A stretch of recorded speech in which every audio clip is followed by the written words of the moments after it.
happy Sunday evening, June 13, 2021.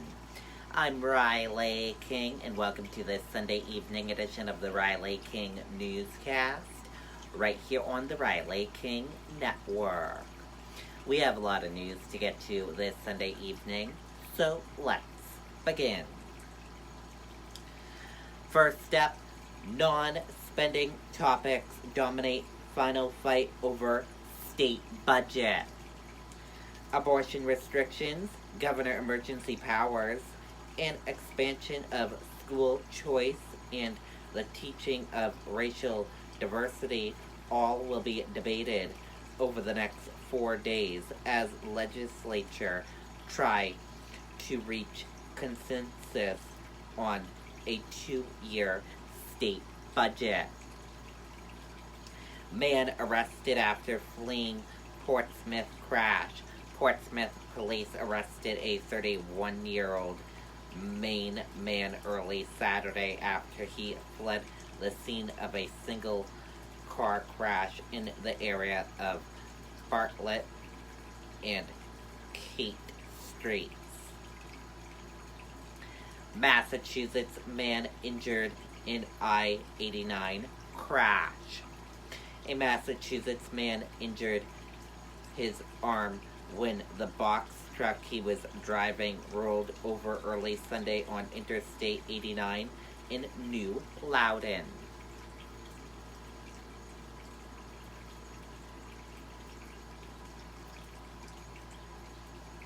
President Biden wraps up G7 summit. Let's take a listen to that video from NBC News.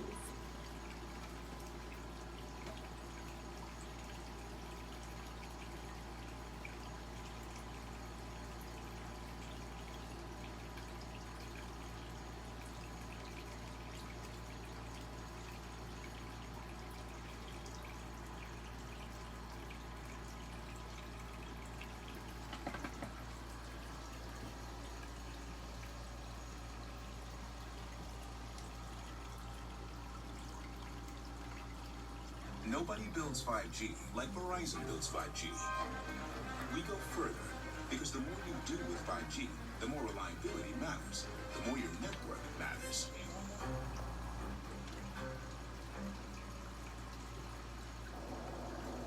After a dramatic air show over the Cornish coast and a private beach barbecue, the world leaders are tackling climate change today and coordinating efforts to recharge their economies after the pandemic.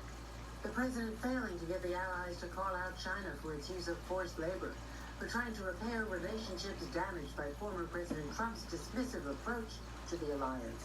Or as we say back in the States, we're on the same page. Prime Minister Boris Johnson calling the president a breath of fresh air. He's a great believer in the transatlantic alliance, the special relationship. President Biden's next stop, a NATO summit in Brussels tomorrow, setting the stage for his first face-to-face with Russia's President Vladimir Putin in Geneva Wednesday. In an NBC News exclusive, Keir Simmons pressed Putin on accusations he has killed off political opponents. When President Biden was asked whether he believes you are a killer, he said, I do. Mr. President, are you a killer? Over my tenure, I've gotten used to attacks from all kinds of angles and from all kinds of areas under all kinds of pretext and reasons, and of different caliber and fierceness, and none of it surprises me.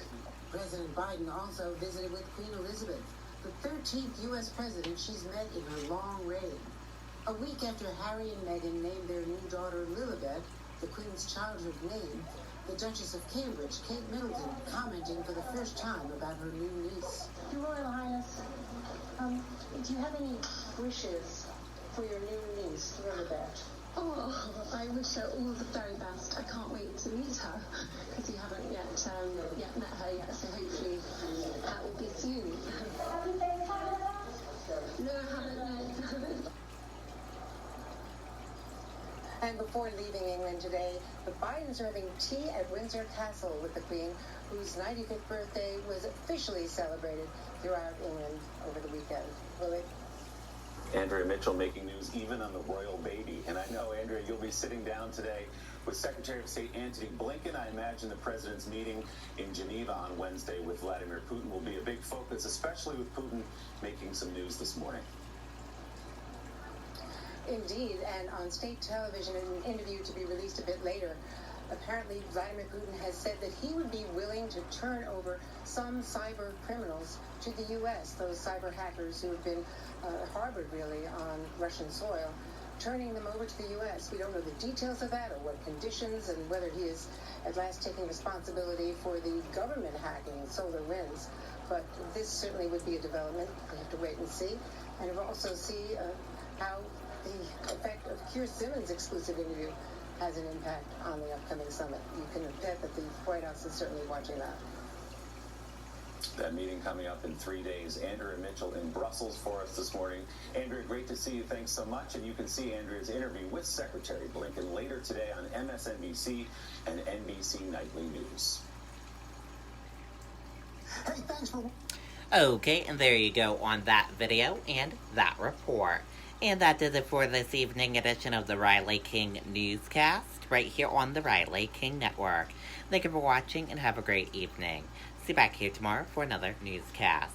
I'll have a news report coming up in a little bit. Good night and goodbye.